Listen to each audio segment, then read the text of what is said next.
Okay, it is 6 o'clock. I'd like to invite everyone to stand for the Pledge of Allegiance, please. I pledge allegiance to the flag of the United States of America and to the republic for which it stands, one nation, under God, indivisible, with liberty and justice for all. Okay, welcome everyone to the July 3rd evening meeting. We're back to the evenings. Okay, minutes of the June 5th meeting. Do we have a motion to approve the June 5th meeting? So moved. Second. Got a motion and a second. Any discussion on the minutes? Hearing none, all in favor? Aye. Motion carries. And I understand there will not be a financial report? No, due to the roll forward of the school year 25, we got to shut down to roll it forward. So no, Okay. not Not this evening, okay. I'll turn that in. And what was the reason, Tamisha? because we had to roll forward fiscal year 25. So I had to shut down, get everybody off the system to roll it forward. Very good. All right, we'll have it at the next meeting? Yes. Perfect. All right, are we going to do the budget amendments this evening? Yes. Okay, the first one we have budget amendment, let's see here, 2025-01, and it is to change the scholarship amount from $500 to $1,000. I believe that's what that is. Yes. Do we have a motion to accept budget amendment 25-01? So moved. Got a motion and a second. Any discussion on that at all? Hearing none, all in favor? Aye. Motion carries. Okay, I might need some help on this one. The next one is budget amendment 2025-02. It's a budget expenditure to reflect the increase of the Maryland Municipal League subscription for the admin department. So I'm going to ask for a motion, and then we'll ask for a second, and we'll have some discussion on this. We have a motion? So moved. We got a motion and a second. Discussion. What was the amount? 20 grand. It was, I think, 16,000, and it went up by 4,000. So it went from 16,000 to 20,000. Exactly. Okay, so it was an increase of $4,000. That's why the convention was so much fun this year. There you go. Oh my God, they're gonna push all the municipalities out of there, but it is a great resource. There's no ifs, ands, or buts about that. Any other questions or comments about that? Hearing none, all in favor? Motion carries.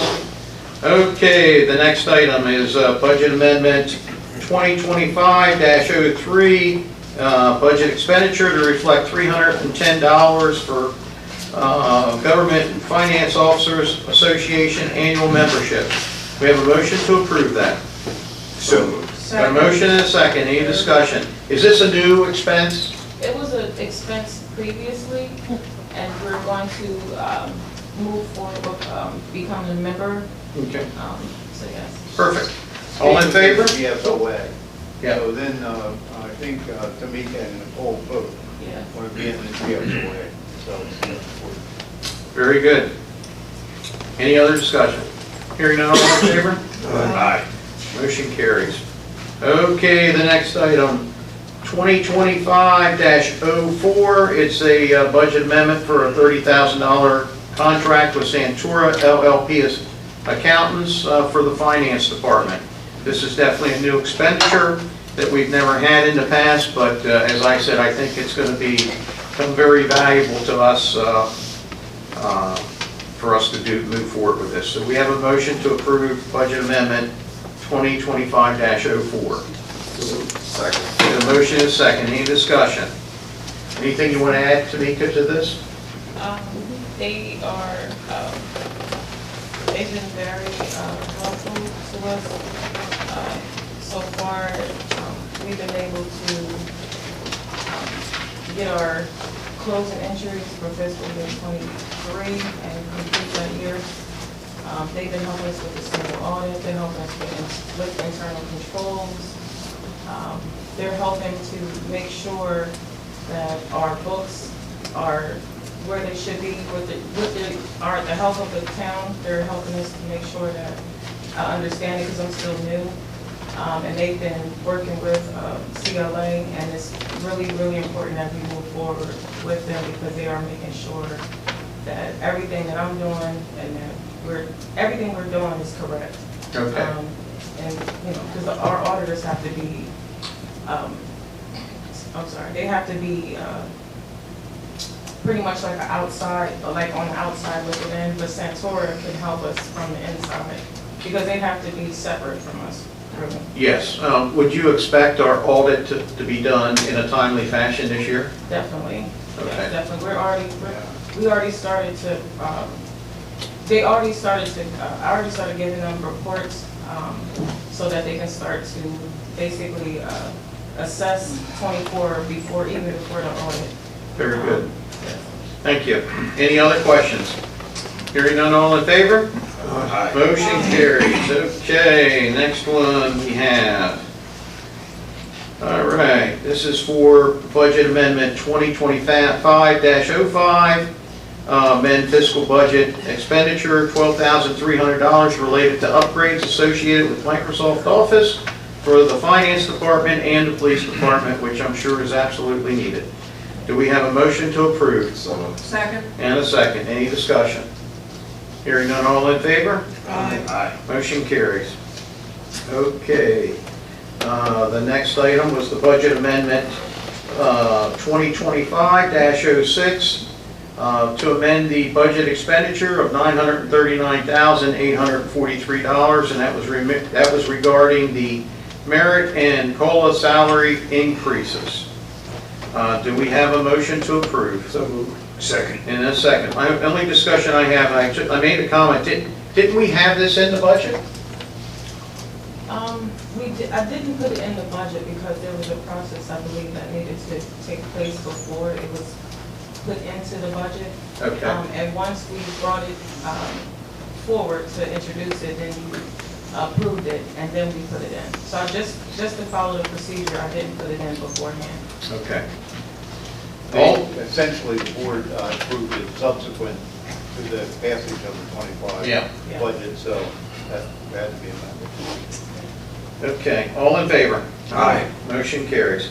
Okay, budget amendment 2025-07 to amend the budget expenditure for Public Works Department for $155,700 for the contracted grass end maintenance. So moved. We have a motion Second. and a second. Any discussion on that at all? I would just like to say that we're saving about $43,649 by subcontracting this grass and ponding. Fantastic. Great job, guys. All in favor? Aye. Motion carries. Okay, the next one, budget amendment 2025-08. It's to transfer $9,700 between the DPW from snow and ice removal to street sweeping. We have a motion to approve. So moved. Second. We got a motion and a second. Any discussion? The All in- cost of street sweeping went from 120 an hour, 135 an hour, so that additional cost had to be included in the budget. Well- We had So what do we do? 40,000, I think, in the snow and ice, and we're not going to have snow and ice anymore. Doesn't look like Well, nothing. that was my next question. What do we do? I guess we'll worry about that. Yeah, we will. When it comes. All in favor? Aye. Motion carries. All right. We jump right on down the list there. All right, town administrator's report. The only thing I have tonight is submit the ordinance 5 for waiver of major facilities. It was introduced on June 12th and is subject to adoption tonight. And if adopted by the board, it will be effective July 30th, 2024 through July 30th, 2026. Very good. I think everyone on this board is very aware of ordinance 5-2024 to move forward with this.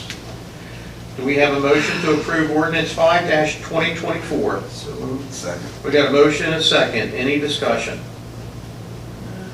Look at me, No, I'm just asking. Hearing none. All in favor? Aye. Aye. Opposed? Aye. All right, 4-1. All right, report of Mayor Alt. I wanted to let everyone know that I thought the Maryland Municipal League convention went very well this year. There was certainly a lot going on down there at the league, and as I said, I think it's always good for us to be down there because it does bring us with our peers, and you get an opportunity to discuss things with your peers that you really don't see them all that often. So I'm glad we go. I'm glad that we spend the dollars to go down there, and I think it's well worth it for the Elton community, some of the things that we can bring back. Some of the things that we have an opportunity to take a look at, and I know this might be a repeat when I say these, but you know, they have a little exhibit area that we go through, and one of the it takes quite a while to go through the exhibits, but once you find some things that really hit home, and you know, this is one that hit home for me, and our schools are safeschools.maryland.org. They do a good job at putting out the message, but you know, we probably as a municipality don't put out the message as good, but I brought back a little card, and just wanted to remind anyone that watches this or is in here that in our schools that, you know, if you see it, you hear it, report it, right? And I know the chief's all on this. It's something, this is nothing new, but I just wanted to, I thought it was interesting to me because it was kind of new to me. And there is a number, 1833 MD Safe, and if you see something, you report it. And that information, you can report it anonymously, and then it gets right to our police, so it goes through 911, then we're aware of it. So I think it's, you got to report any concerns that you have. You've always been familiar with this, I'm sure. I have. Yeah, I figured that. You always have one up on me. Well, I'm gonna keep one up on All you. right. And I want to, this was another item, I really wasn't going to bring it up, but I will. You know, last year we purchased defibrillators for in our town buildings. There was an exhibit there which I thought was really interesting, and I don't think that this is something that I want the town to move forward with at this point, but it's you know, outdoor, they call them save stations. And defibrillators, like if we put one at Marina Park, or if you put one in downtown, you know, the questions are, and it was a great question that Commissioner Jean mentioned, was, you know, there's a lot of responsibility when you put these out there, right? And but it might be something we get with some of our service organizations, and maybe they would take lead on this and monitor it and keep an eye on it. But pretty impressive, you know, when you speak to the folks about having an opportunity to save a life, you know. I think about our pickleball courts. We have a lot of seniors out there now hitting that pickleball, and with this heat, you just never know. Just never know. So I thought I just kind of thought I'd bring that up. And then the last thing is tomorrow, I'm looking forward to the fireworks tomorrow evening.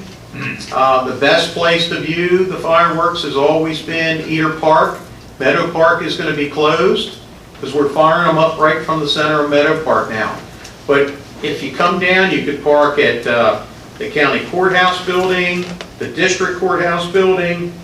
You can park anywhere along Main Street and walk down to the ball fields. And it's they got bleachers out there. You can put your towels down, your blankets down.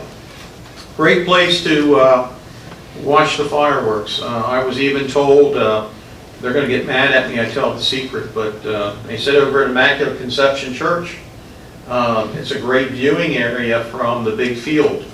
Now, I don't want to be the one and someone gets over there and they can't see the fireworks, but I was told that today, that no one ever shows up over there, and it might be a good place to take a look at them. So with that, I have nothing else to add. Sounds like you do it now, man. Yeah. Oh, yeah, thank you. Stop whispering. So, yeah, well, listen, it was a great whisper. And I do want to also mention that the Maryland Municipal League this year, Gene and Earl were both not only nominated, but they were inducted into the Maryland Municipal League Hall of Fame for 20 years of service. Great job. Now, they did say Jean's name wrong. They called her Jean Broomer, but it was good. It was very nice, and it was well-deserved, and they have joined Commissioner Gibbons, who is also a Hall of Fame member, and the only other member of the Hall of Fame in the town of Elton is James Kraus, Mayor Kraus. So there's 4 people that have been in the Hall of Fame. Wow, I didn't realize There's 4 of you. Now, I'm not sure if Jesse Boyd or Kenneth Murray or Connie Dunbar ever made it 20 years. They were here a long time, but I don't think they made 20. Interesting. Rob? I won't Next. make it. Well, as I've said before, I've got about a year and a half left, and it's this is my last term. I'm not going to seek re-election, so I will not be. Way I look at it is my office, my position will run out, I think on June. No, it'll be the first meeting in June, and then I'll have to go down to MML to get nominated, or get, it. You get yours. yeah, to get mine. So it's 10 years away. But I'll have 20 years in, and I appreciate everything that Yeah. everyone's support over the years. So up next, Rob, do you have anything good for the town of Elton? Oh, I would just like to say that I enjoyed the MML convention. It's always inspiring. It lights a new fire under us. We make good connections. And I would like to also congratulate Commissioners Piner and Brumel for being inducted into the Hall of Fame. Thank you. Earl, how you doing? Did you want to read this? Not necessarily, but I wanted you, if you don't mind signing it. then- Okay, well, I'm gonna bring it up for the records. Okay. We're sending a letter to the state highway, is it the state highway? Yes. We're sending a letter in reference to a comment that I made last week about the yield sign on Delaware Avenue coming off of Route 40. Before someone either fatally gets hurt out there on Route 40 and Delaware Avenue, we want to address that sign again in writing, even though I think they feel as though you have to be an engineer to notice that the sign needs to be turned or set back. I'm talking about the yield sign. Yeah, what happened? Again, just last week, I noticed almost 2 accidents happening. I was sitting in the parking lot.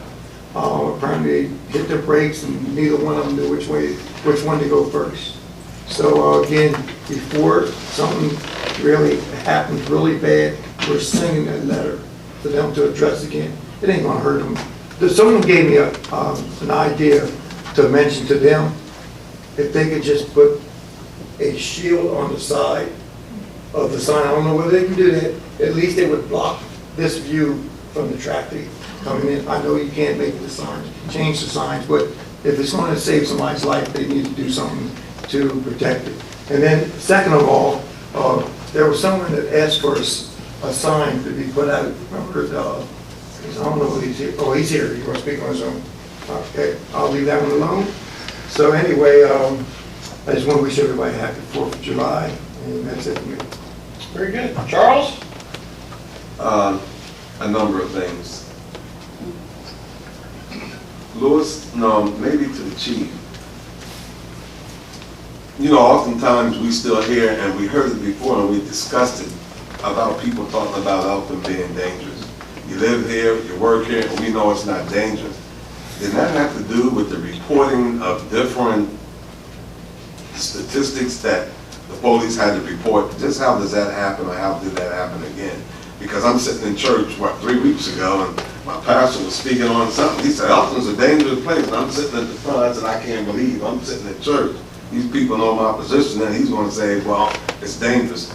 Then that have to do with some reporting There of what? was an article that was brought to my attention about a month ago that I think was sent to you guys as well. And I read that. They were citing 2019 stats. I didn't verify them if they were accurate or not. They said this is what Elkton's doing to mitigate that. I don't know where they got this information because nobody reached out to the police department. We've not talked to anybody about that. They've not verified the statistics. But what's interesting is if you look, that same organization that the journalist had done that in every state and picked some department and almost said exactly the same thing. So I really don't know what it is. I think they're just trying to appeal to people's sense of fear and, you know, and that headline, right, it kind of grabs people's attention. Right. You know, if that was the case, I'd hope we'd get more funding, to be honest with you. You're right through the state and all. I do pride the agency over the years in always being very accurate in our UCR, and now subsequently they changed to NIBRG reporting. That's supposed to be uniform across the state and country, but we all know it's not, right? But I think our agency has done a fantastic job of really doing what we're supposed to do and identifying. If it's really an aggravated assault, we count it as that. Whether other agencies do or not, I don't know. But I mean, you hear rumors and you see what some of the practices are. We make sure all of our reports are in by the end of the month so that, at least with the minimum information, so that we can report everything. I know other agencies who, if they have the report in, they do it. If they don't, it doesn't get reported. So I don't know, does that skew it? Does it skew it enough to make it say that Elkton's dangerous? I don't know. And I can't say that that's for all other agencies. I can just tell you now, our crime rate has gone up a little bit, but I don't think it's anything significant to, you know, especially in the last year. So my understanding of that reporting group, it's the real estate companies. It is, yeah. It's Motiva. Oh, okay. So it's all linked around the real estate companies. And you know, my conclusion has been there's no housing here for them to sell. And when there's no housing to sell, they want to direct you to areas where they can sell properties. So we've been over 2,000 homes short in our inventory now for probably 10 to 12 years, and we don't have that inventory of houses, so they direct them a little differently. But also to add to that, when we did a little bit of digging in years ago, that group only takes the municipalities that are over 10,000 people in the state of Maryland or any state that they work with, and they base it upon 100,000, the statistics. So to give you an example, Elkton, we're at let's say 16,000 people, but to make it a little simpler, let's say that we were 10,000 people. To get to 100,000, they have to multiply our statistics by 10. So if we did have a homicide, it meant that we had 10 homicides. If we had 300 burglaries, it meant we had 3,000 burglaries. So they have to make it so when you see these things that were more dangerous than Baltimore City or more dangerous than Ocean City or Cambridge, it's just because they're skewed. And Cambridge is the same way. Cambridge isn't that big, but it skews their numbers. But towns like, and I'm not certainly saying any of my municipalities here in the county, but none of them's over 10,000, so they're not included in the numbers. But it is a real estate company that does these numbers, and there's a method to their madness, is what it is. Is there a way to put that out to the public? We did it a few years ago. We put it, I think it was posted on Facebook. I think it's time to do it again. We could do it again. We'd probably take the same thing. If Charles has to hear that in church, Yeah, that's, concerning. I'll address you here in a minute. It has to do with what we're talking about. Oh, okay. One of the other things that was included a few years ago was when we had Walmart, places like stores that have been burglarized, and our officers do a good job by catching thieves, and that's more numbers being added into that little package and they say, here's another crime, here's another crime. Well, all that's added into the statistics. Okay. Now listen, if you would stand up and tell us your name and address. Carol Bronson. Carol. Okay. So I just pulled this off, and I had seen this before. Yep. So it's listing Elkton as the second most dangerous town in Maryland.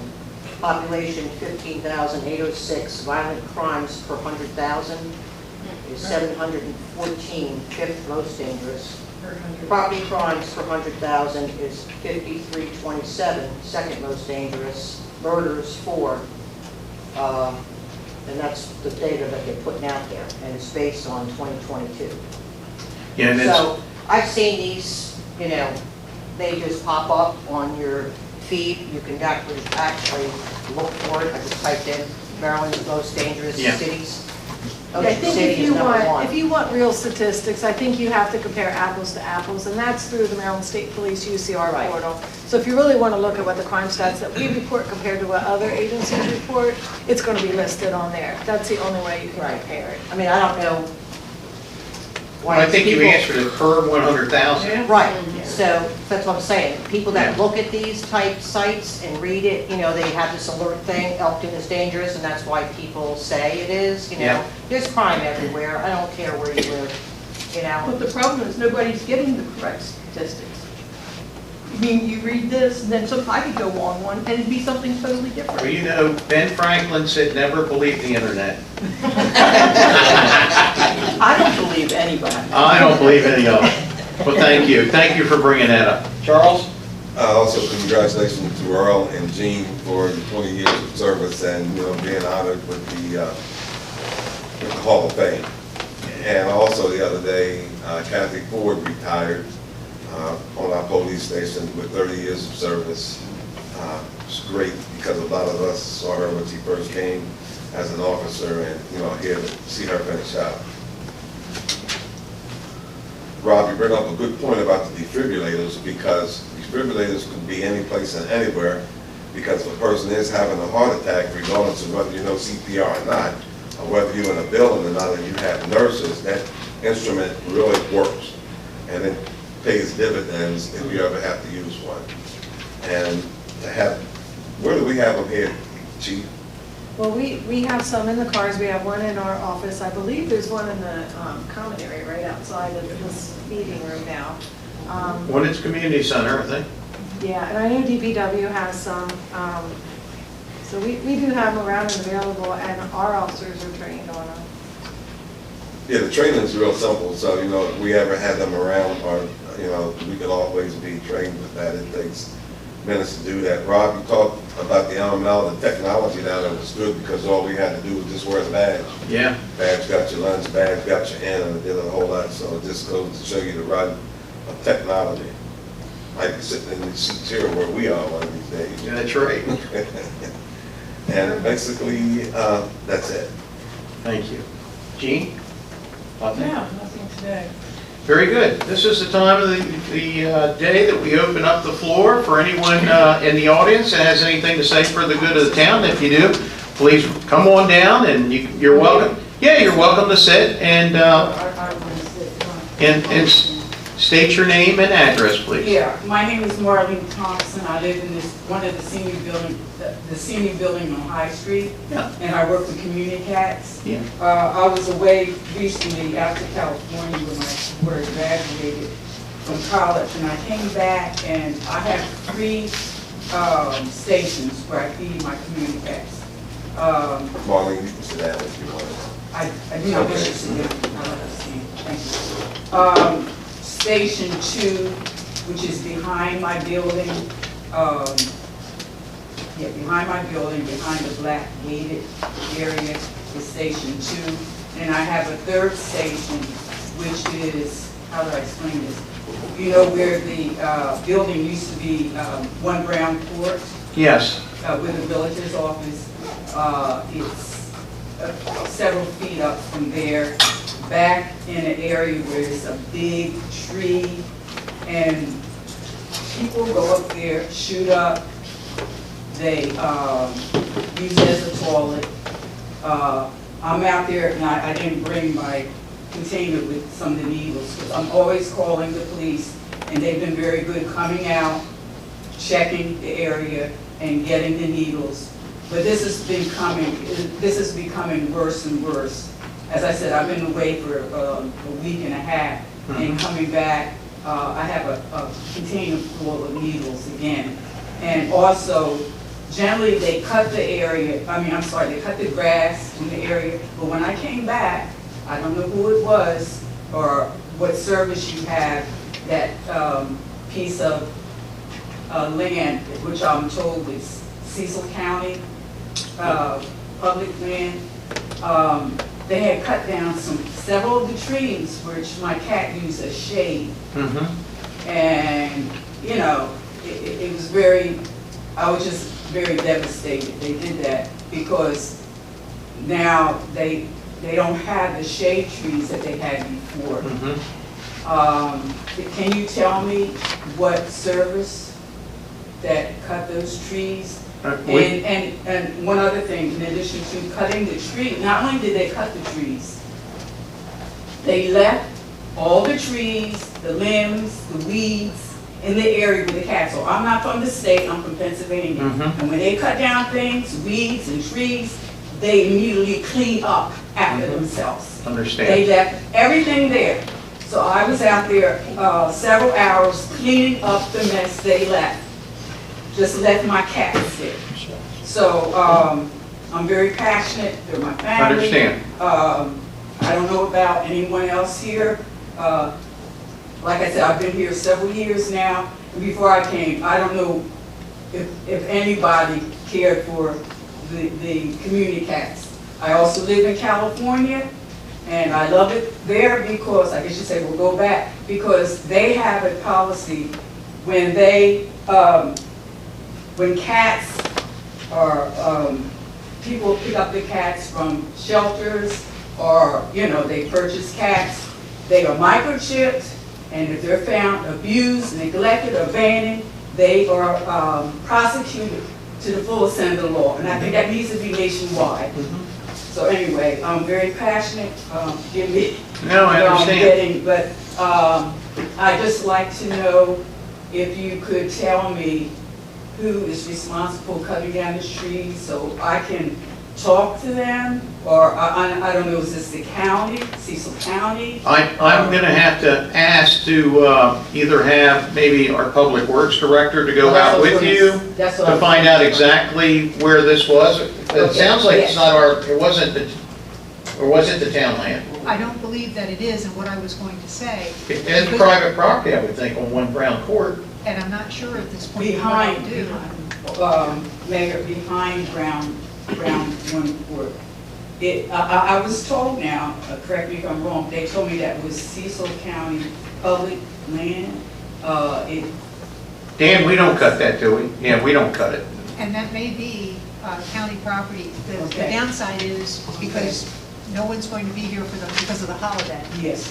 But we could reconnect, if you will, on Monday. Could you? I'll get you some contact I information appreciate for it. the county. And I'll give you But I my also- information. Yes, and I'll also give you contact information Thank from you. Voices of Hope, who Thank will you. come out and keep you from picking up needles. Well, I don't pick them up, usually I call the police. Yes. But if I don't get them coming out, I always keep a bottle. Yes, ma'am. And I always wear gloves. Yes, ma'am, but And, there's an entity yeah, that will But do not that for only you. needles, other drug paraphernalia. Anyways. But so Monday, and then I won't be here, but I'll make sure everybody's ready for you on Monday. And do you have Mrs. Thompson's information? I will, but I don't want to get it while, I don't want her to say it on the. Okay. Oh, yeah. On the Okay, recording. thank you. Thank you so much. Thank you. Anyone else have, come on down. Come on down, sir.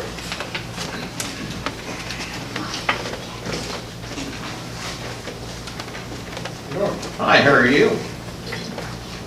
Name and address, please. My name is Raymond Glassford Sr., live at 40 Leeward Court in Fairforest. Okay. So recently, I got just a few things. Recently, we received in the neighborhood yellow slips about parking permits in the area, and that they're gonna start enforcing the rule of a $25 ticket or something like that, if you don't have a permit. So I called about it, and I let them know, I said, there's a lot of people that work Monday through Friday, say, for example, 5 a.m., 6 a.m., to 4:30, 5 o'clock. How can they make it down here to fill out an application, get a sticker for the vehicle? So, I mean, That's a good point. impossible. Not saying everybody, but a majority of turnpists does go to work, and they're gone during these hours. I suggested to the person, I said, instead of trying to enforce parking permits, because I've been there for 3 years. I never heard of it until just a few days ago. And she told me that it's law, roll, or whatever it may be called, just been ignored all these years. And I said, then what's the issue now? Now, she's saying that everyone gets 2 parking spots. The way the parking lots are designed, it's not possible. It's physically not possible unless you reconstruct the parking lot in certain areas of turnpists. Do you still have a homeowners association over there? Absolutely not. There's no homeowners association? No. Explain to me Turnquist a little bit. So, many, many years ago, and the number I'm going to use is not going to make any sense.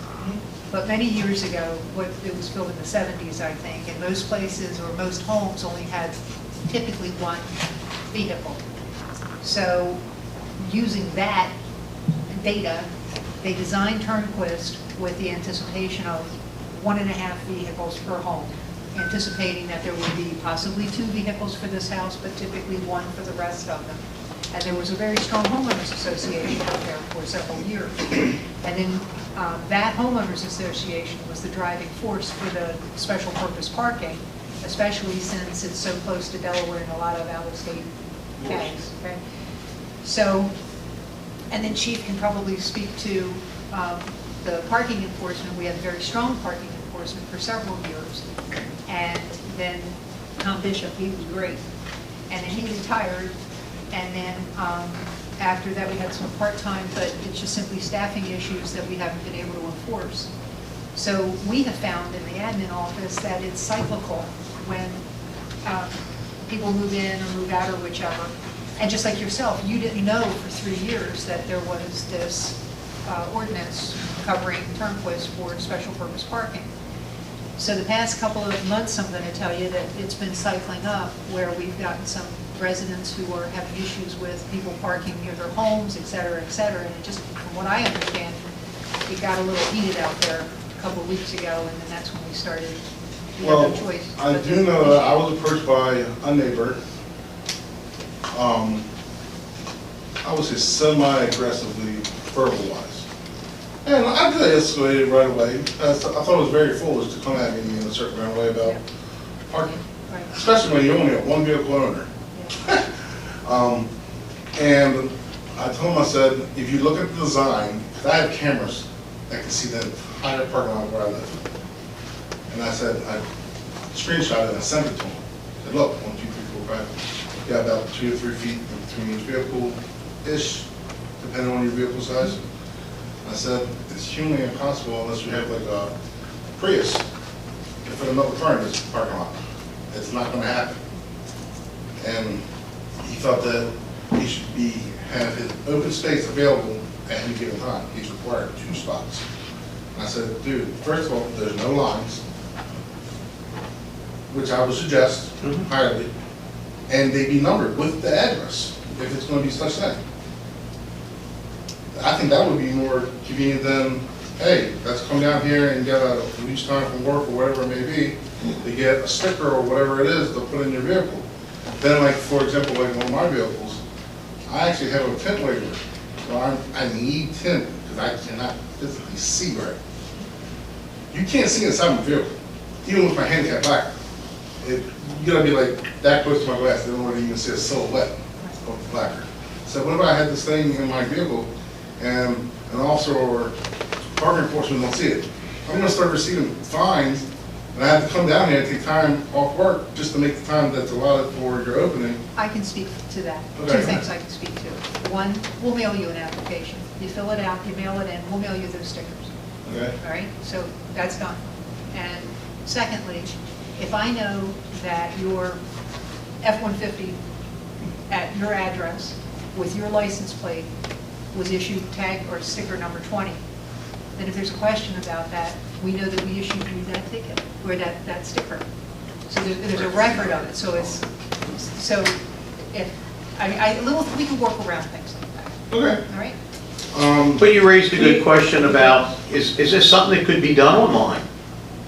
I think that we can figure it out. Kathleen, could we do it online and have them apply and then just mail them the sticker if need be? It will take, I mean, that could be a good thing that comes out of this. Yeah. And I will share with you that the parking over there, and one of the, and I'll just add to it, our former mayor, Fasona, lived in Turnquist for years, and he was one of the ones that was really, he was a key part of keeping an eye on the parking. So if it's laxed a little bit over the years, it's probably because his presence hadn't been there. But we still patrol out there, right? We do, and you're kind of opening a can of worms if you try and line it out there, because it's not deeded parking, it's town parking.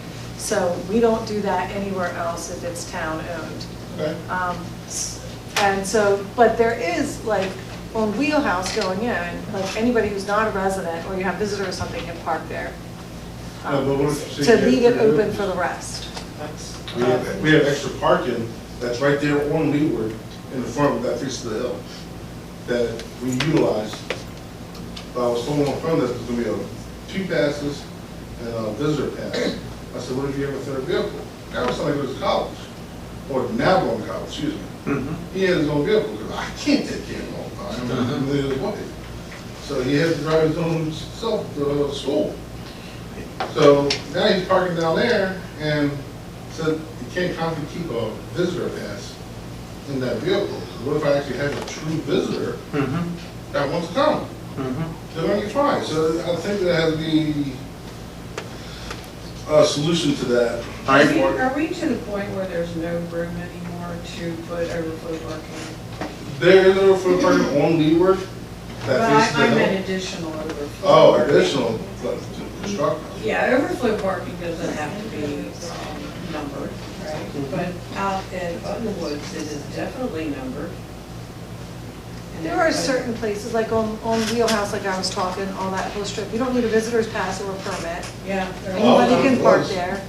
I'll tell you what, the minute you enter into that, past that turn sign. No, there's a couple places that you don't, because they do understand you're only gonna get 2, and if 3 people live there, or 4 people, you have 4 cars there, then you just have to park in one of those spaces. I think there's another spot, I just don't know off the top of my head, I have to look at the ordinance to tell you exactly where it was, but. But I know, Chief, he's like, where our thinking here is that a lot of these places have additional parking because families are buying vehicles. You have 2 families living together, you got 4 cars, you only got 2 spots, but it needs to be looked at. Do you have a sticker already? No. So you never had a sticker? I've never had one. I moved there March 3 years ago, 2019. No, excuse me. May 21. In the beginning. Between April and May. We purchased the house there because my wife wanted that bad. Okay. And it's quite a lot, don't get me wrong, for the most part. Like, we all go to work. Hey, what's up, neighborhood? Very peaceful. I'm happy for the most part. I mean, I can nitpick it, but I'm not. But when my neighbor approached me about the parking, I just thought it was silly. And then when I got that notice, I was like, come on, this is, I'm thinking HOA. Because that was one of my things with my realtor at the time. So you introduce me to anything HOA, it's going to be automatic now. I'm not going to pay someone to tell me what I can and can't do with my property that I pay for. Not happening. Thank you. You're welcome. Parking was never part of their fees, right? Not there. No, it was never Not there, mentioned. it's public, it's Yeah. not, it's town owned. And the thing is, if you park, say, in front of someone else's house. then So what was the public. reason, well, of course, we know the reason for the 2 parking spots. Was that because of what was driven here by Town Hall at the time? Yes. Yeah, it's in the ordinance, actually, that it's resident parking in certain streets. But we've had issues, not necessarily on my block, but in Turnquist where, say, I live here, but I had no choice to park in front of someone else's house, but they call me, hey, where's the spot? It's kind of a big old fight, because now you're parked in front of my house. Why can't you park in front of your own house? There's public parking, people are not getting that. That's why I mentioned number of spots. And Understand. yeah, Yeah, we would eliminate the argument all day long. we've had similar to, in Buttonwoods, right? Well, listen, we hear you loud and clear, and we'll get right back to you. We're gonna take a look at it. You know, I'm not trying to. No, I understand. You know, you got bigger fish to fry, but. No, but listen, it's a big fish to you. In a sense, yes. It is. But I do have one more issue. Yes, sir. I did have an issue where I was forced to call 911 and I had to deal with an officer. I have it all recorded on my phone, all 9 yards. End result was, I ended up getting a ticket because my truck was 1.5 feet over the curb because I backed into my parking spot. And I wasn't impeding the entire sidewalk. The sidewalk was actually really wide. Because it was over, and I refused to move my truck. But it gave me a fake ticket. I had that proof also. Okay. I actually came to the police department that same day. I wanted to file a complaint.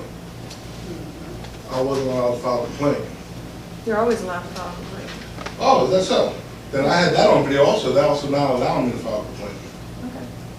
So And that's we got okay. bad seeds. I'm not trying to make this a big issue now publicly, but I figure if I bring it to the top, then it can trickle down to the right people. Well, listen, You're the right person. you got the right person right there. And You're if I right. can email, I can more than happy to send you all over what I have, and, you know. Absolutely. Because I was a little discouraged by that, because granted, I support them, you guys, 110%. All in all, my truck was actually broken into. Once, stole a lot of stuff out of my truck, attempted the second time, almost fought the person. Gentleman, about 1.5 years or so ago, not even 2.5 blocks away from my house, murdered, because someone was trying to steal his car. He tried to stop him. Murdered. In front of his own house. It's crazy. I asked for more patrol, especially in the middle of the night between like 12 and like 4 o'clock range. That's when things seem to happen. Nothing.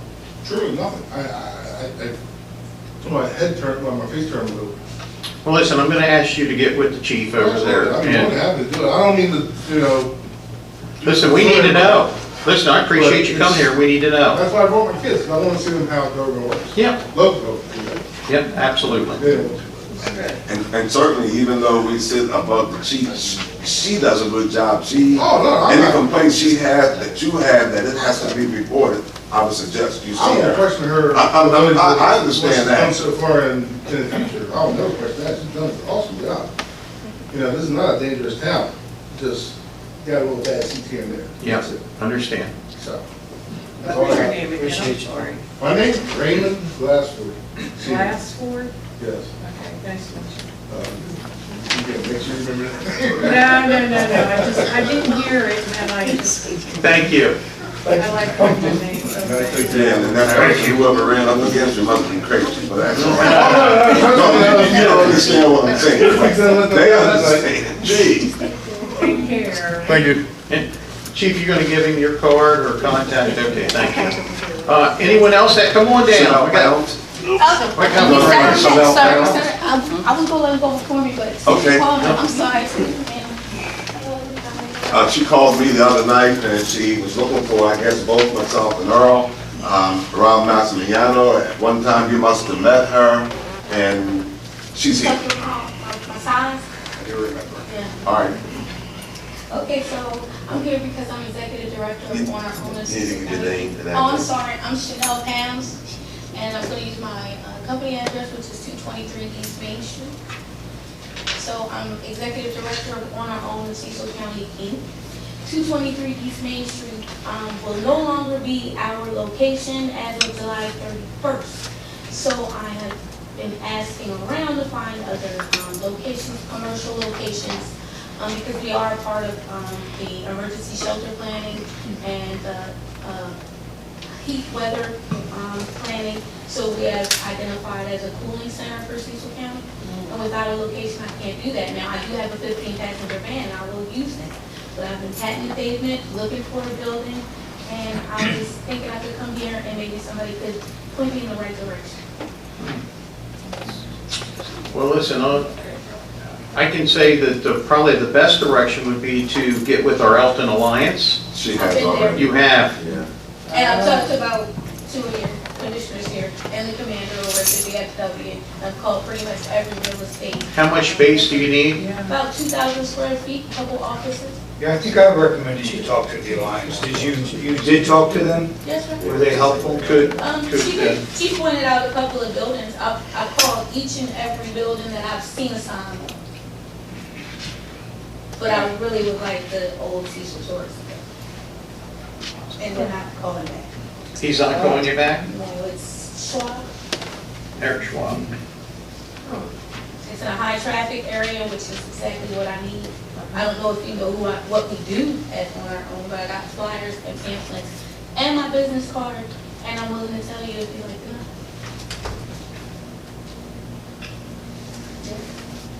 Well, okay, so we're a 501c3 nonprofit wellness and recovery center. We focus on mental health. That is something that we're very much lacking in Cecil County is the resources to mental health, but I navigate each and every resource to Cecil County. Me and my peers will sit down and we will create a plan to your mental wellness and help you achieve accessing those resources. So I'm there to break those barriers. We provide transportation, we pay for birth certificates and IDs, we help establish identity for our homeless in Cecil County. We also allow them to use our address so that they can get funded benefits. Me and a few of my staff members are SOAR certified. We also help people apply for SSI and SSDI. We even employ a few senior citizens to work seniors, so those people will be out of a base if I don't have one. We provide self-help support groups. I pay co-pay to psych meds, transportation, and anything regarding your mental health, and I consider that anything that will support your survival. Very good. Well, I appreciate you coming in, and I have my ears open for and eyes to see if I can find you a So spot. can I give out? Yeah, absolutely. And my business card, so you can call me if you see a bill. Yeah, absolutely. What's going on with the current one, the current building? I believe there's some repairs that need to be done. She has to be out by the end of the month, isn't it? So they're not, Would you be able to return to the building after the repairs have been done? I don't believe so, and I don't even think I will. Thank you. It's not a very large space. I don't know at all. It's not, we used to be a large, I give you. Thank you. I'll be back about, Thank you. I'll be back about my signs. Yeah, I answered your call for.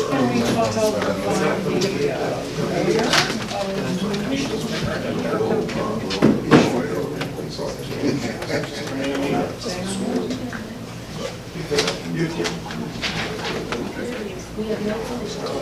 We are professional building, so we just want to get off the I think had every dot in your life. I asked him.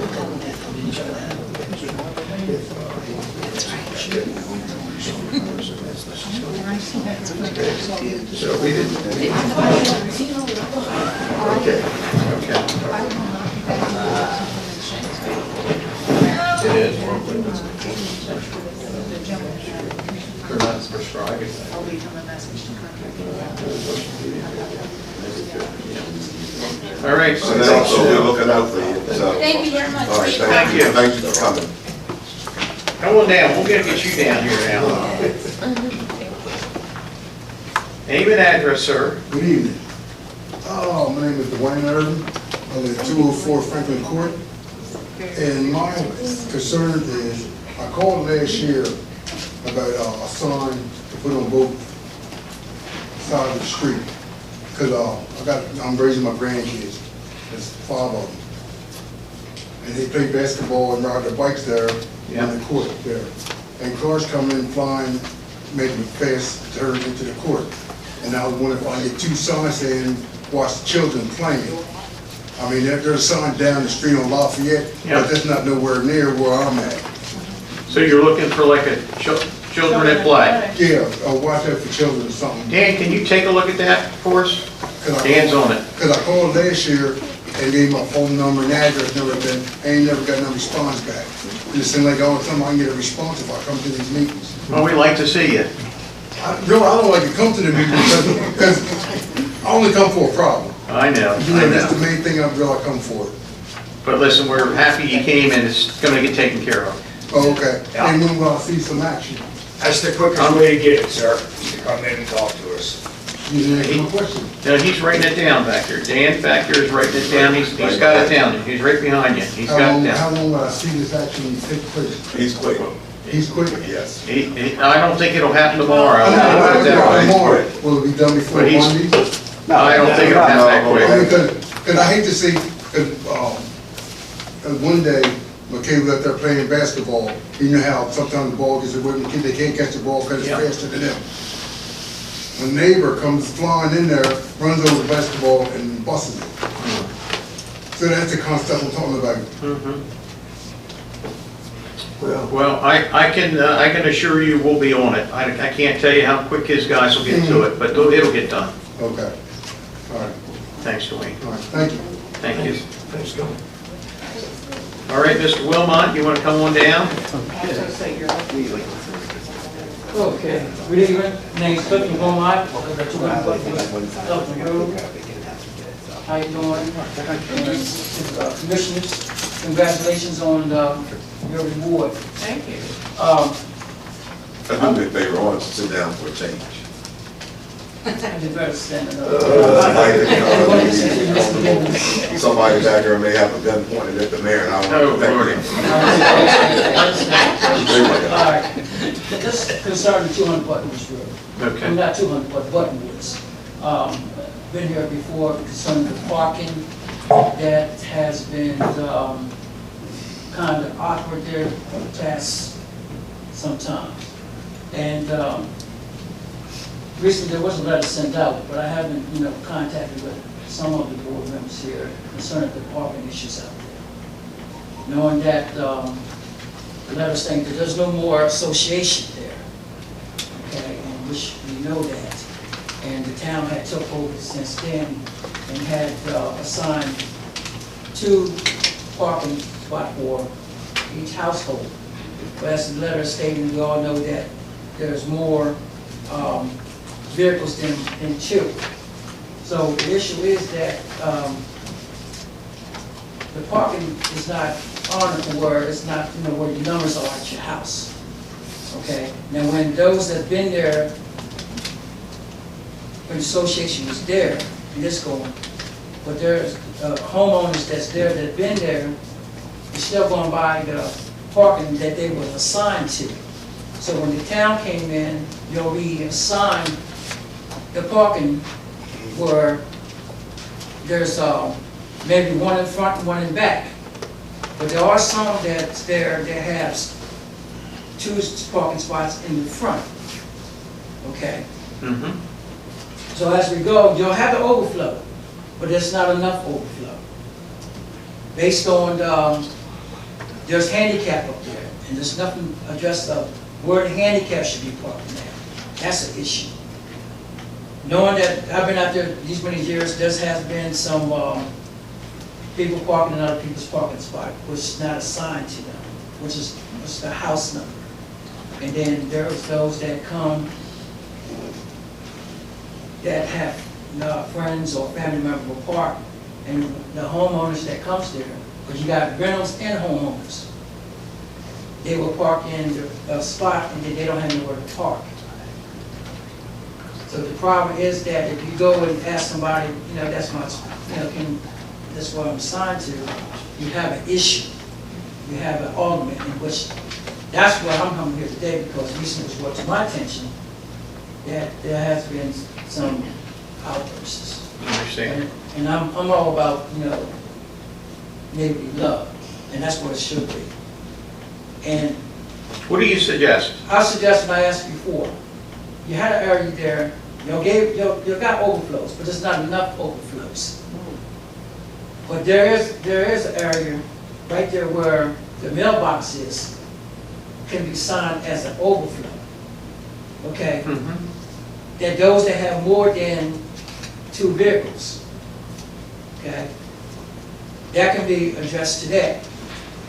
Secondly, those that are homeowners should have their initial spots that was on their deed. Well, don't they?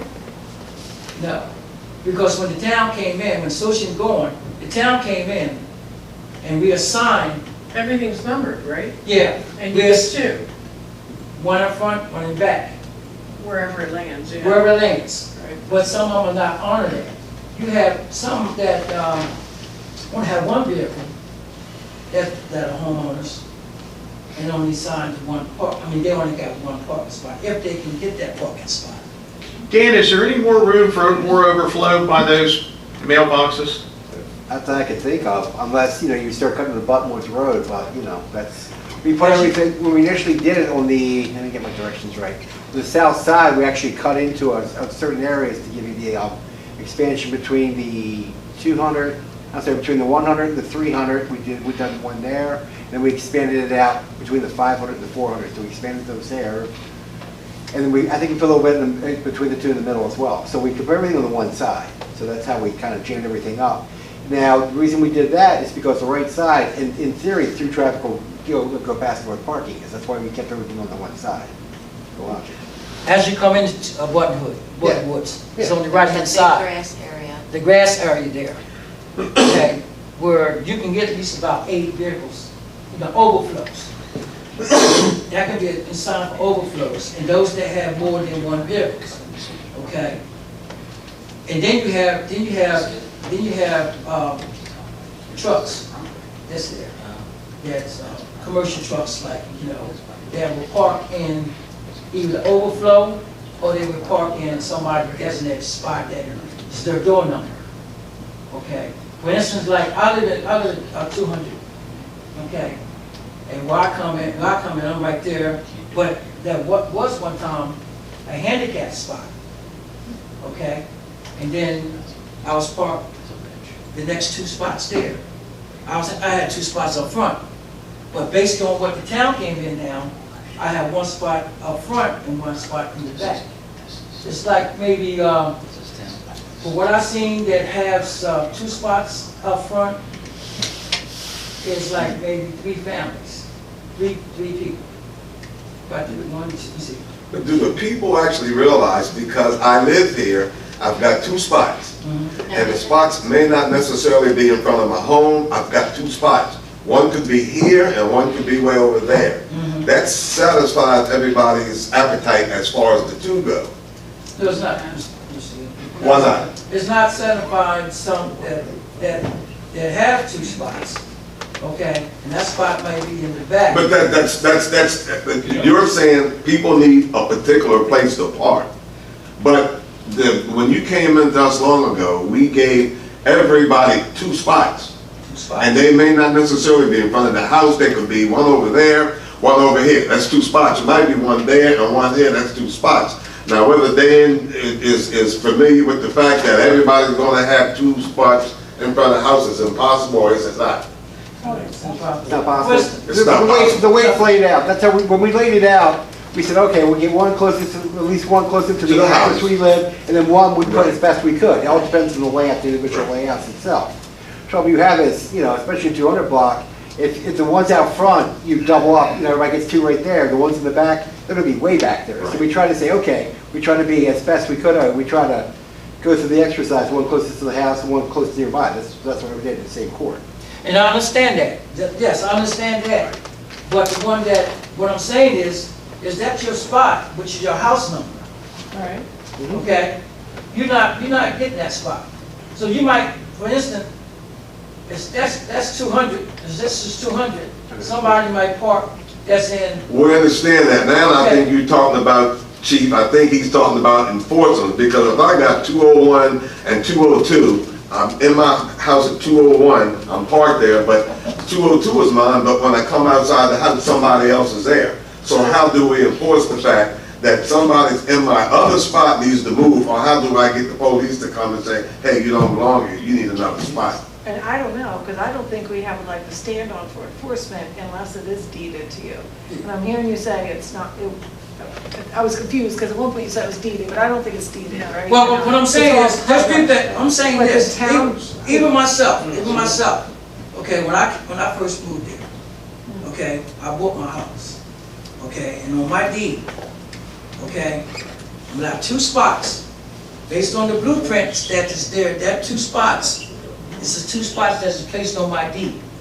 And there's those that's been there just as long as I have, you know, 30 years being there, that has that on theirs. And they're saying, well, why that, I don't have that no more.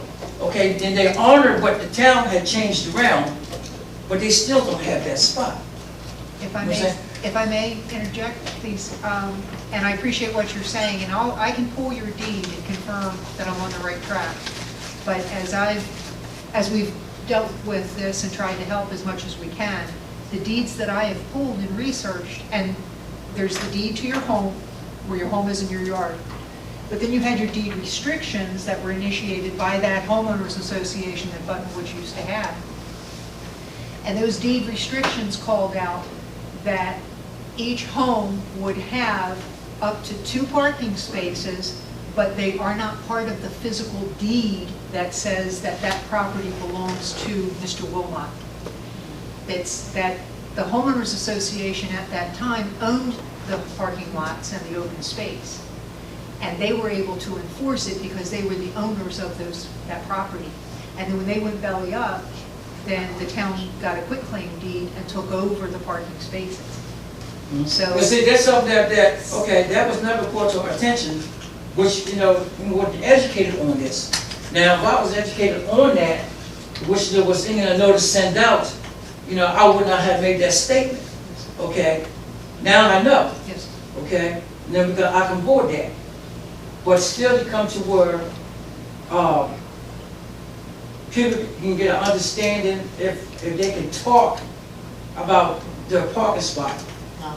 You know, that's not happening because they say, no, this is my spot. I'm parking here. You know. I'm just thinking it might be something if the town owns it and you want to designate it for use for the people at this house, that might be something, but I mean, I'd have to defer to John, that's probably going to have to be a charter, right? So that we can enforce it. I kind of need to look at the deeds and, you know, we got involved in, when was that, Dan? A couple of years ago. And I haven't really thought about it since, but, I mean, we could look at it, but. And, right, it's not only the 200 section, it's in the 100 section too also. Because sometimes the 100 section have to walk over into the 200 section block. Because there's not enough space in 100 also, unless some of them are parked alongside the road, which is there, okay? That's why I stated that area right there with the post on your mailboxes, which is on the right side, can be designated for both 100 and 200. And those that have the overflows of family members. And then you have also, in back at 100, there's an open space there, okay, which is adjacent from the 100 section, okay? And maybe some of the family members that have overflows can park behind there. But I think one time somebody was saying that area they was going to make a playground there for the kids that lives out there. There's nothing for the children to play, such as let's say in the street or in that little grass space there. If you ride out there, you'll see them playing even in the road or in the grass spots. You know, it's something that's another issue. I will tell you, we'll take another look at this. John, I'm going to ask you to take a look at these deeds. Sure. And let's figure that, listen, I don't want to be in the parking business. I can tell you, you heard it earlier with Turnquist, and now we've always had it at Buttonwoods. If the homeowners associations could stay strong, we would have probably never had any hiccups, right? This is true. But I think that there is a solution, and maybe the solution is, you know, I'm almost thinking, how could we sell the spots in the towns out of this altogether? And you sell, we deed over to anyone that was a homeowner a couple spots there, and just move on without any of this. But because it's going to rear its head up every time this is gonna come up every time there's a change in the people that move in and out, right? It's a change. The fellow that was here in front of you, I mean, he came in 3 years ago from a different area, and that's happening all the time. So we're gonna take a look, but I appreciate you bringing it in, I hear you loud and clear, and, My concern, Mr. Mayor, is that, I don't want to see no competition. I understand, and we don't either. And, I want to see neighborly. And if the neighbors can communicate and talk and get along and say, okay, I want to park in this spot, we'll park here and you park here. It's starting to kind of weigh out a little bit because letters came out. Well, listen, maybe we have a traveling mayor and commissioner show. We go and have it right there in Buttonwoods. The reason why I came is because the situation was because it was brought to me that there was a competition. And that's why I'm saying, I'd rather see, it be addressed than having somebody get into a Understand. physical. And we don't want that And either. we don't want that. I'm not about that, I don't see that. But we got our sharpest people on it right now. I see that over there. I know everybody has something, and I appreciate everything. And y'all are doing a good job. Thank And I you. think that's wonderful. Just give me the time to visit me and play softball again. Okay. I was gonna get you to do some, don't ever let him weld anything for you though. I know everybody on here. I used to work with him and grew up with him and played basketball. We work together, Work together, and that's my teacher did. P&R Railroad. Yeah. But I thank you for your time, and we'll see what we can do. Thank you. Thank you. All right, next. Come on down. You are the next contestant. How about that? Tina Getty, and I live at 200 on Buttonwoods. And I don't want to be repeating what we've already heard about the parking. I bought my home in 2009. I've never had an issue with the parking until we started getting renters in. Once we got renters in, you're right, we had 2 parking spots and we had the overflow. People do not have consideration for the numbered parking, and that is my biggest issue. I live at 211. I had 2 cars, and when my granddaughter moves back in, it'll be 3 cars. I'm not worried about the 3rd car because we will park it overflow in front of the house or we'll park off to the side. My issue is the numbered parking. I've seen people park in my parking spot. I've asked them to move. They get indignant. They tell me parking numbers don't matter anymore. They call the town. The town told them they can park wherever they want. It's public parking. I've been told they had family members that work in the town that told them that it's public parking, that they can park anywhere. I'm not a confrontational person. I don't want to do that. And now, since they've gotten indignant with me, I feel kind of timid about saying anything about anybody parking in my parking spot because I'm afraid of what they'll do if I do say something. So then I started putting a cone in one of my parking spots that's not in front of my home, because I have a parking spot in front of my home and across the way. The one that's across the way is where everybody seems to pick 211. Let's pick that parking spot. When I've asked them, and I've left notes on their windows, and when they park in it, it's not just for one day. They park in it for several days. Understand. And that's an issue when I live there, and these people don't even live there. They'll be out-of-state tags. What am I supposed to do? That's not right. So you guys sent out the letters. I'm like, okay. They sent out the letters. Let me move that cone. The first day I moved that cone, what do you think happened? Somebody parked in my damn parking spot. And I'm like, okay, great. Now where am I going to park? What letters?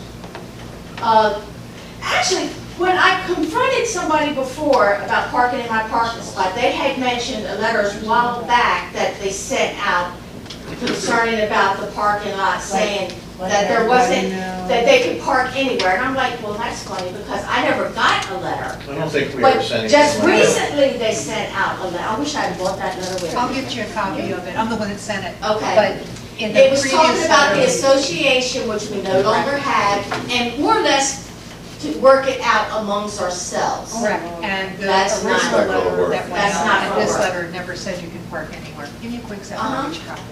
Why can't, I mean, if we own the property, why can't we have the numbers? You got it. We got numbers. I know that, but we say, in whatever ordinance or whatever we need, that We need to strengthen it up if we own the land. those We need to strengthen it up if we own the land. those numbers, great, those numbers belong to that address, and any violation will be ticketed. Because as the There will chief, also have to be a program, I'm just thinking that, I know. so we can identify like which vehicle belongs to. Permits for the cars, Oh, like or for the homes. Something, so we know. So if This morning when I if she had to said, go, go ahead, I'm sorry. if she says to a police officer, this car has been parked in my spot, and she's the homeowner and has the address, and says, this is not my vehicle, does that work? No, I tried Not that. right now, but if you strengthen the ordinance, then it could work, right? Okay. But that's still us being just responsive, we won't be proactive on it, so they'll have to call when there's a problem. Otherwise, if we know and there's a way of identifying it, as we're on our, going through maybe at night or whatever, we could take some, proactive. Yeah, I would think that a resident complaint would be, It would This be, is but how that this she starts. has to have some enforcement. I know she does, but we can give it to her. Because this is how disrespectful everybody is with the numbers. Before, me and my granddaughter were going out this morning, and I'm like, I pretty much have an idea of which car belongs to which person in the house, in the area. In one household, they're parked in 3 different numbered areas that are not theirs. Another household is parked in 3 different areas, one parking spot being theirs, and this ain't counting the overflow that they park in. And then another home is parked in 3 different numbered areas, one of them being their own. So this just goes to show that there's at least 3 families up in there that have no respect for anybody in the numbered lots. And that is my main concern, is people parking in well, our we gotta numbered strengthen lots. it. If we're gonna enforce it, we gotta strengthen This it. this is a great letter explaining what's going on, but it's just But they like, please, They don't there's get it. no, yeah. And I shouldn't have to put a cone in my parking spot every time I leave in and out of my I think parking those Gina? parking spots were numbered for a reason, and we have to, like you said, we need to figure out how to enforce it. We gotta make it a little tighter. I understand the chief's problem with this, and it's, And then there's another issue. Tell us what you need. There's been a car parked in the OF for a good 2 months that has not moved. But it's parked in the OF, so what are we supposed to do? That car is not moved. And the owner of that car lives over in the 100 block. But they got their car parked in the 200 area where the OF is, and that car hasn't moved in months. If it's registered, we can't do anything about And it. see, that's another thing. We can't do nothing about it, but yet he can take over the overflow with the issues that we're having with a car that's not even being used. Tina, thank you. And as I told Mr. Wilmot, I think I'm gonna take this under my scope of Because work it's here. gotten to the point to where I get nervous about saying anything to anybody, because I don't want them messing with my car. I understand, you shouldn't be. No, that's no way to do And it. it's like, I think we can put a parking garage out there and get this thing resolved pretty quickly. but, yeah, people just don't have no respect. It is no respect. You're 100% right. But listen, we hear you loud and clear. Thank you. Thank you, I appreciate it. Thank you. Thank you. Thanks for coming. Anyone else this evening? Come on down, Pat.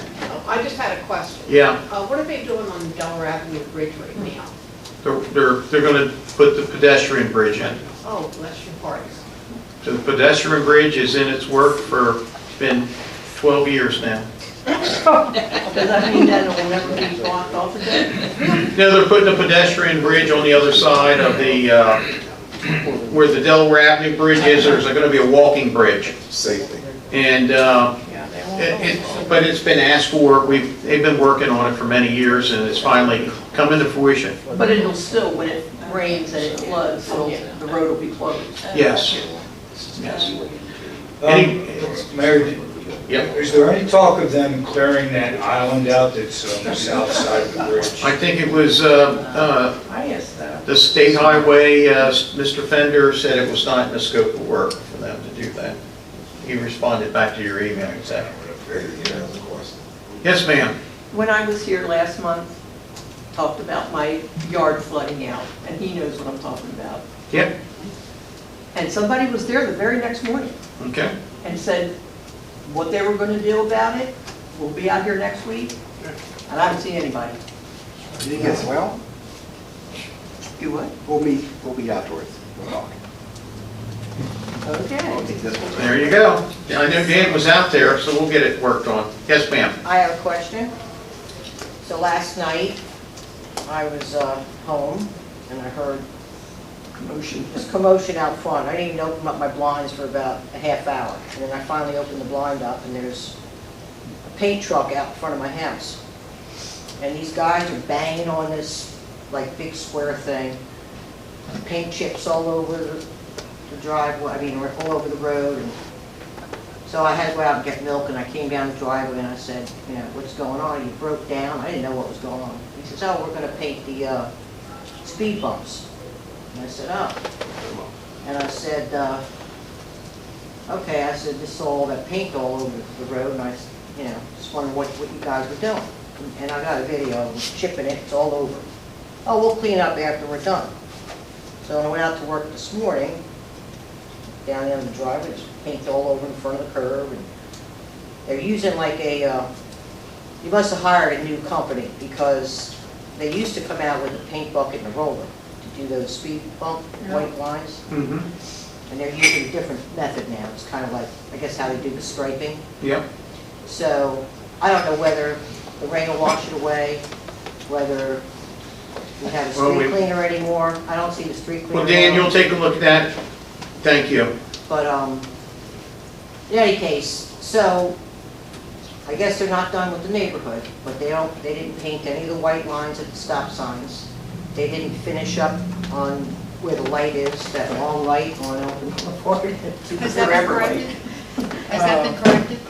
Yeah, somewhat. I guess it's a time of day thing, you know, I don't know. It is what it is. But anyway, so that wasn't done where the arrow and stuff is, so, yeah, I'm saying it's probably, I might be premature in that, but.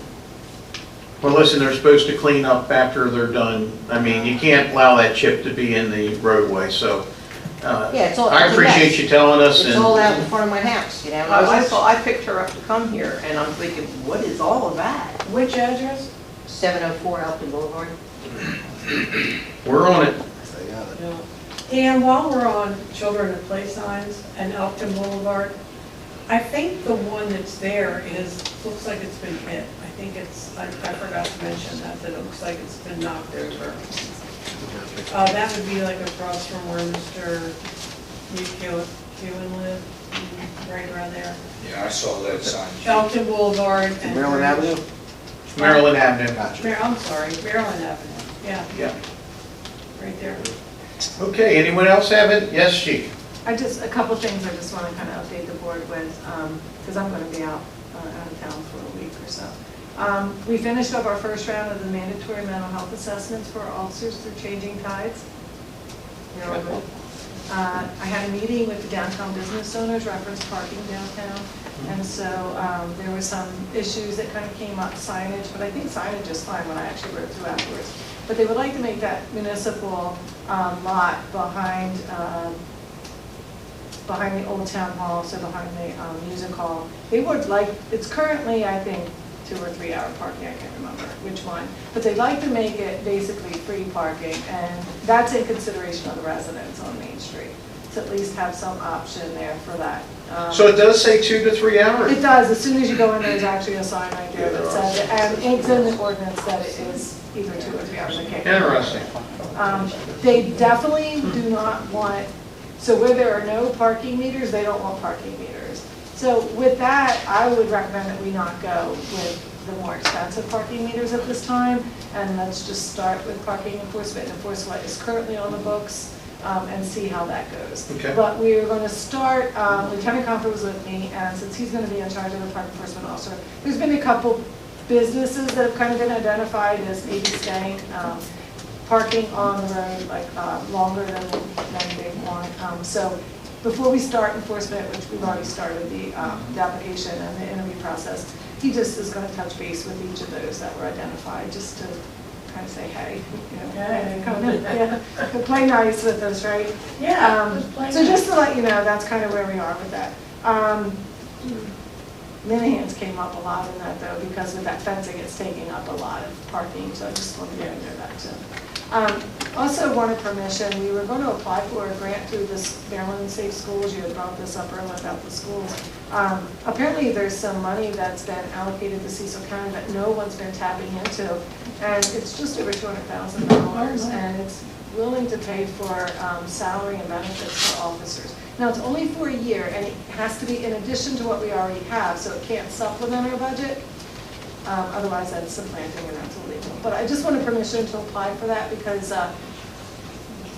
we've gotten some extra permission that we can apply for all of it. So So you it guys- wouldn't like work for a parking enforcement officer? It wouldn't, but I could then put 2 officers in the schools instead of just the one and have their salary and benefits paid.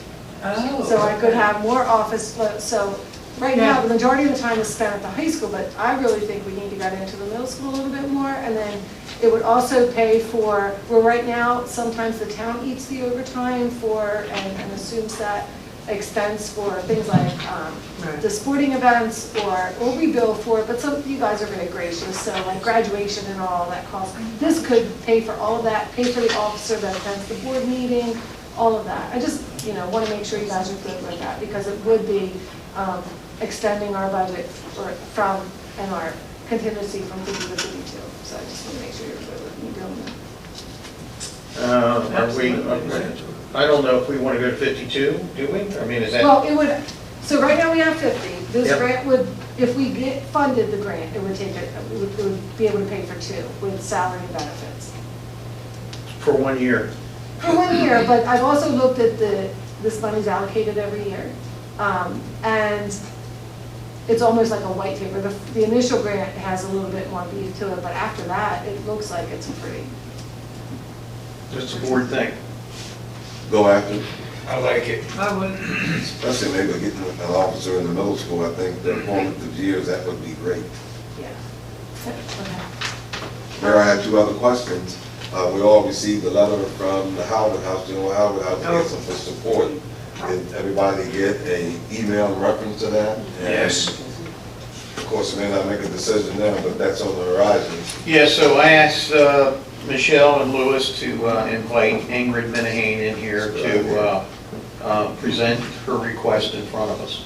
And I think with all the, I think that there's not a day that doesn't go by that I don't walk the town and someone asks me, what's going on with the Minihanes building? Right, exactly. So I think that let's bring her in to ask for that letter, and we're gonna have her tell us what's going on with the Minihanes building.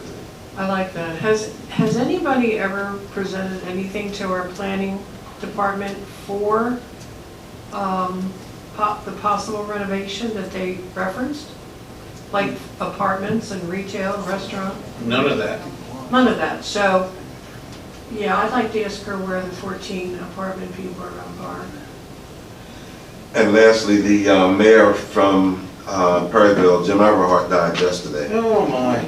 Oh. He had just finished up his term, didn't he? Yeah, he did. Yeah. No, 4 years ago. Yeah, 4 years ago. He passed away yesterday. Wow. It's a good man. No, better not retire. Chief, did you have some more? The town of Perryville last night, when they announced it, I was there because they also recognized our officer Strong for notifying them and helping them in a case where they made some good arrests on some possession with intent to distribute drugs and all down there when he was on duty on his way home, and he stopped in and alerted them and helped them with that. So just to let you know that. And then Union Hospital had a group of people, their Scrubs group with kids come in and they did the tour, and Officer Brown tipped in through the police department. And then I would just like to thank Commissioner Gibbons overall for attending Lieutenant Wood's retirement, and then saying the kind words, and Michelle, and all of you actually for preparing and signing the proclamation. So thank you. Very good, thank you. Anyone else in the audience have anything to say? Anyone on the Zoom meeting today have anything to say for the good of the town? No one is unmuting themselves. Very good. Then this meeting is adjourned.